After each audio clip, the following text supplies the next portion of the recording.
Hi guys! Welcome to Jekotech TV! Smile ka muna dyan! Okay guys, let's go!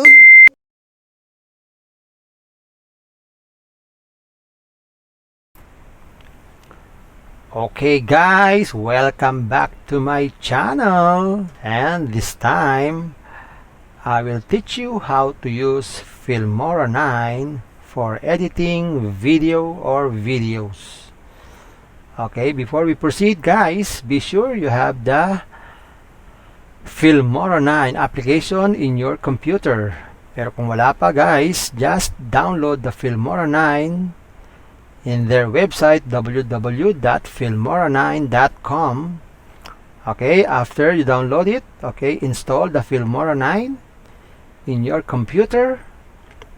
After installing, okay, click the icon of filmora9 and then lalabas tong window na ito.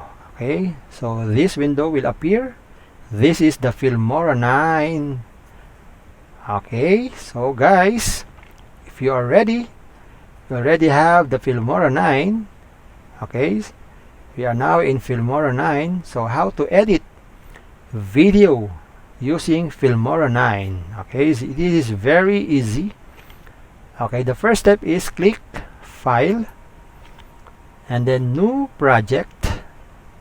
Okay, so this time we will use the widescreen, so click widescreen and again click File and then Project Setting, click Project Settings, and then you can choose Full HD up to 4K. Okay, so I will choose the Full HD and then click OK and then click File, Import Media. Okay, this time guys, you can import single videos or you can import media folder. Okay, in media folder we have different videos, but in media files we will open only one video, so we will choose the import media files. So click import media files and then choose the video you want to edit. Let's say for example, okay, this video, click and then open.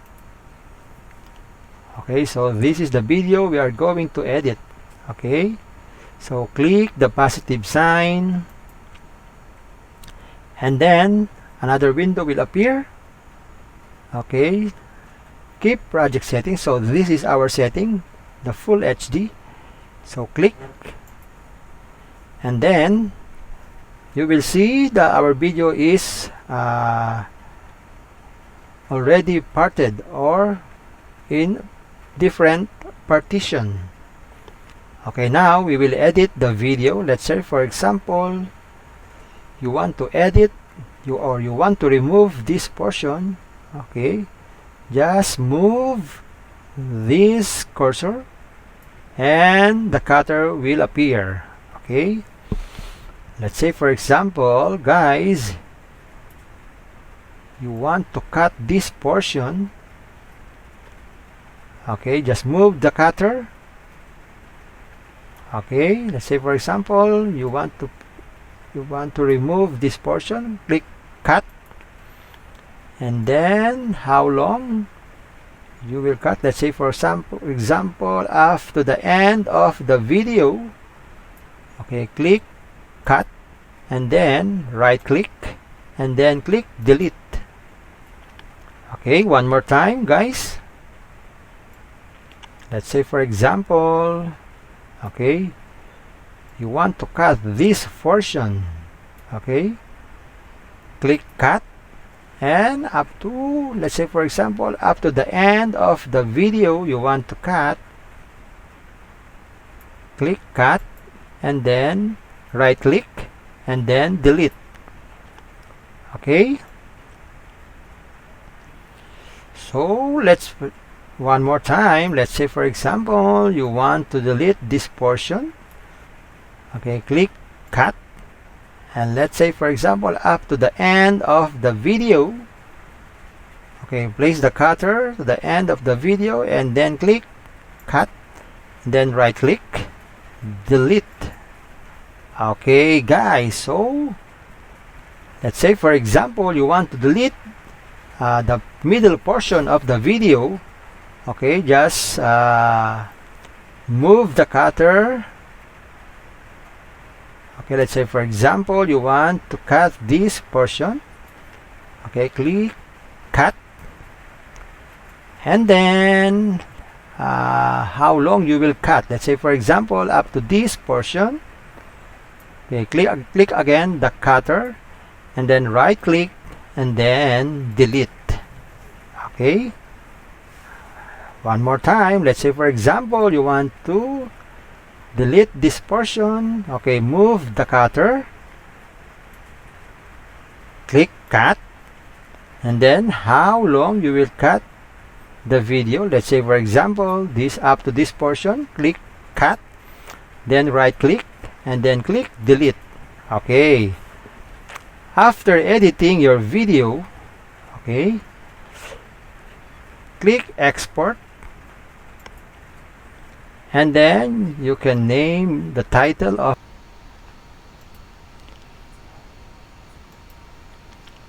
Okay guys, so after you edit your video, okay, you can click export, and then you can name your video. Let's say for example the name of our video is coffee 1. Okay, and you can choose the folder. Click this icon. Okay, you can choose, let's say for example the sari.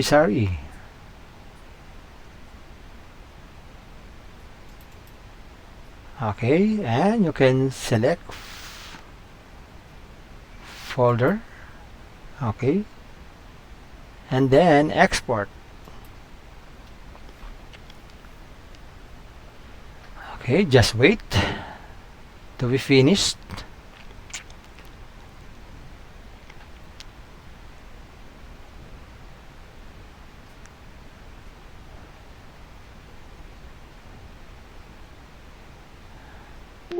Okay, so after that you can click the find target. So this is our video. Okay, the coffee 1. Okay, now let's play. Let's see if it is correct. Good morning guys. Ngayon, ay tuturo ko sa inyo ay So this is the video.